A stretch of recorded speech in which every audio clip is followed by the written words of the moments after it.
Thank you once again for making Locked On Cougars your first listen of the day. If you have not done so already, please continue to subscribe, rate, review, share with your family and friends. If you're watching this on YouTube, I'm pointing down on the screen. Click that like button. Let us know that you like this show and let us get feedback. Drop your comments. I appreciate anybody who takes the time to sound off, whether you like the show, whether you hate it. All the same, it helps me get a feel for what people are looking for from this podcast. So thank you, as always, for y'all's support. All right, let's talk BYU basketball. It was revealed yesterday, John Rothstein, the first reported, that BYU and UConn, yes, the UConn Huskies, are going to face off in TD Garden Arena, which is the home of the Boston Bruins, but also the Boston Celtics in downtown Boston, Massachusetts, in a non-conference game coming up this November. It's expected to be the second weekend of the season, as Rothstein said, either November 14th or the 15th.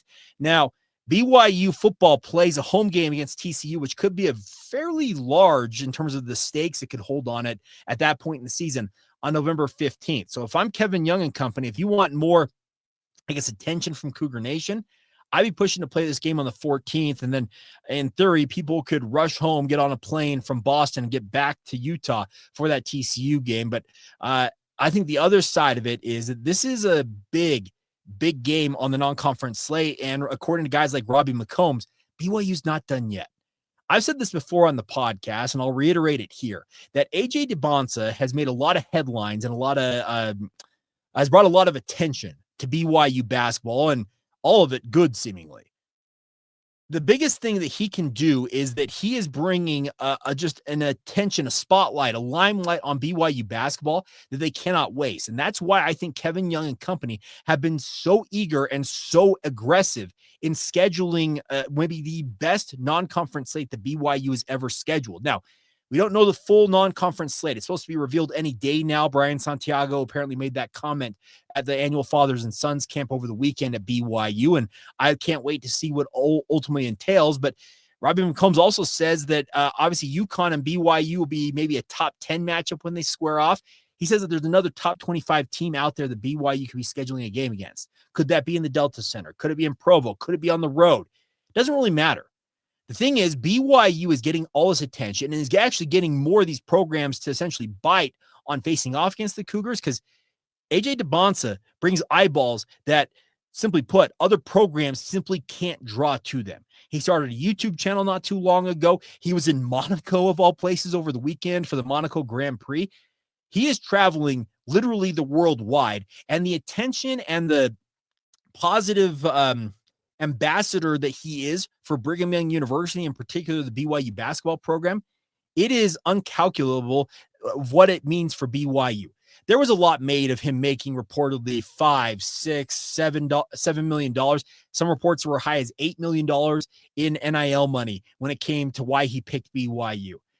I had it reiterated to me not too long ago, and it was something I've said on the podcast previously, that the thought is that, BYU may be paying AJ Dybantsa, between $5 and $8 million for a potential just one season playing in Provo.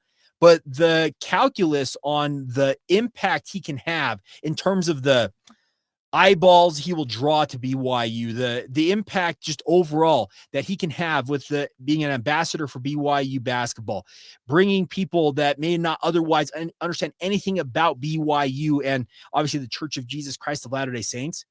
I've had it told that his NIL money, the return on it, the ROI in terms of the exposure, is tenfold. So if he's making $7 million in NIL this year, the expectation is BYU's reaping $70 million worth of exposure in return. I was told that AJ Dybantsa could be worth $100 million in exposure for BYU all told when his time at BYU is done.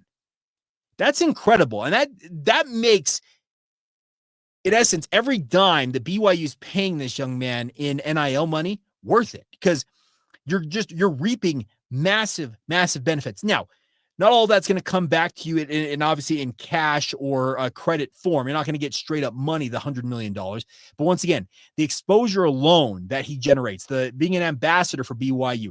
He went to church not that long ago. He's traveling to the Monaco Grand Prix wearing BYU gear. His dad, Ace, has been very effusive in saying that Kevin Young and BYU have gone above and beyond to make them feel comfortable. And obviously, they believe that it's the best place for a guy like AJ Dybantsa, who is likely to be the number one pick in next year's NBA draft. They believe it's the best place for him to develop his skills and obviously hone his craft as he looks forward to what will be, hopefully, a fairly lucrative, if not ultra lucrative, NBA career. So yeah, BYU is paying quite a bit of money to this kid, but the other side of it is they're getting all kinds of big time games. UConn on the schedule. They're going to play non-conference games against Miami, Georgetown, or Dayton in their MTE event. They're playing Villanova on opening night in Las Vegas. They've got Clemson in Madison Square Garden on December 9th.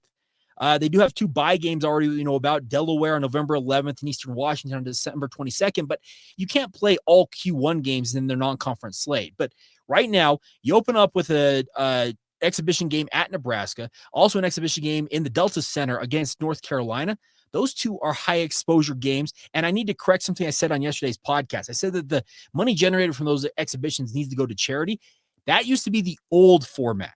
It's no longer that. Essentially, Nebraska and North Carolina, along with BYU, can sit down, say, hey, this is what we're projecting we're going to make on this. Where do you guys want to do it? Do you guys want to invest it in NIL? They can find a different avenue, it feels like, to put the money into. And I would imagine that the Delta Center with North Carolina and the history that the Tar Heels possess, coming to Salt Lake City, even though it's an exhibition game, I would be hard-pressed not to think that's going to have a very, very strong showing. And it could generate quite a bit of money for BYU and obviously North Carolina as well. BYU traveling to Nebraska. A lot of Cougar fans out there in the Midwest. I know art director BYU, you're in Iowa, if I'm not mistaken. I'm sure that he would be making the drive over to watch BYU play at Nebraska. I've been to Lincoln. It's a first-rate college campus, and they got a great basketball venue. Villanova on opening night. I can't reiterate enough what AJ Dybantsa has brought to BYU, but the one thing he has brought is exposure and obviously getting BYU games that they otherwise probably don't get. I wouldn't think that UConn and what the UConn Huskies are doing, they wouldn't be thinking, hey, let's play BYU in Boston. They'd be like, yeah, okay, whatever. We can probably find a different game. But the fact that he went to the drawing table on this, backed away from it, and then came back to negotiate it means that UConn sees value in it. And it obviously is because UConn can play in Boston and obviously draw a lot of fans to TD Garden Arena. BYU will also draw from the East Coast. There's going to be a lot of comments about, hey, Cougar fans travel all. No, they didn't travel from Utah. They traveled from New York. They traveled right there from Boston. They traveled from the DMV area down there in Virginia and obviously Washington, D.C. They're going to draw all over the country. And this is awesome to see because it shows the brand that BYU has and has obviously been heightened by AJ Dybantsa. And now he gets to go home and play in front of his hometown fans. Brockton, Massachusetts is where he was born and raised. And now he gets to go and play a stone's throw away from where he grew up in Boston. And that's a really cool thing that BYU did to make sure that he played close to home for at least one game during his run at BYU. All right, coming up next, we'll finish up this show going back to the football front. BYU picked up another big-time commitment. Their Their third four-star commitment from the 2025 recruiting cycle, essentially since the recruiting cycle actually ended. We'll explain how they pulled it off and who Alai Kalani Avalu is next, coming up right here on Locked On Cougars.